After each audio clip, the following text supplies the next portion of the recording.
नमस्कार, हिस्ट्री के online classes में स्वागत है। टॉपिक वही है सिंधु घाटी सभ्यता।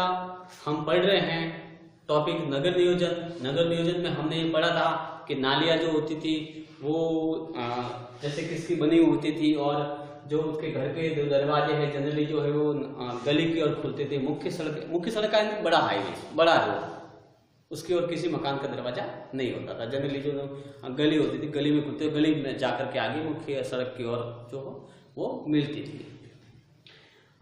सड़क के दोनों ओर नालियां होती थी, उसको नालियां जो ढकी हुई है और जगह जगह उसको साफ सफाई करने के लिए जो हॉल बने हुए हैं, छेद बने हुए हैं, मानस मौके जिसको बोलते हैं, मैनहॉल बोलते हैं।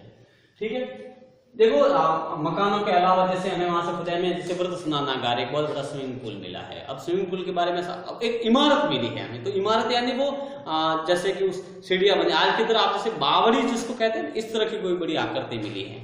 ठीक है, और उसके चारों तरफ जो है वो कमरे बने हुए हैं उस स्विमिंग पूल के चारों ओर, और कुआं है, जो स्विमिंग पूल है उसके नीचे छेद किया हुआ है, यानी साफ सफाई करने के बाद में उस छेद को खोला जाता था तो जो गंदा पानी वो निकासी हो जाती थी।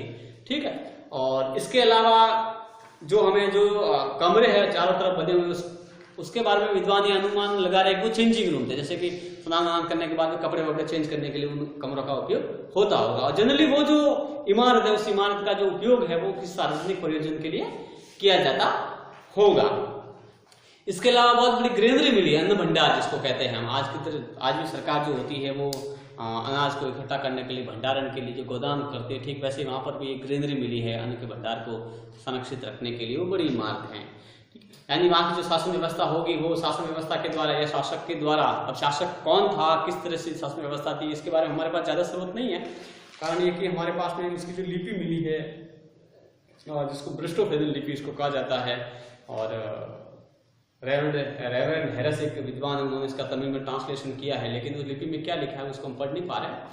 तो इस तरह से जब तक हमें लिपि समझ में नहीं आती है तब तक हमें ये जो है वो उसके बारे में हम पूरा कोई डिटेल नहीं कह सकते हैं। लेकिन जो जैसे ग्रेनरी है, व्रत स्नानागार है, कुएं है, इन सब इमारतों का मिलना हमें ये कह रहा था कि बड़ा ही जो व्यवस्थित तरीके से उस नगर का निर्माण किया गया था और लोग वहाँ के बड़े व्यवस्थित तरीके से अपना जीवन जीते।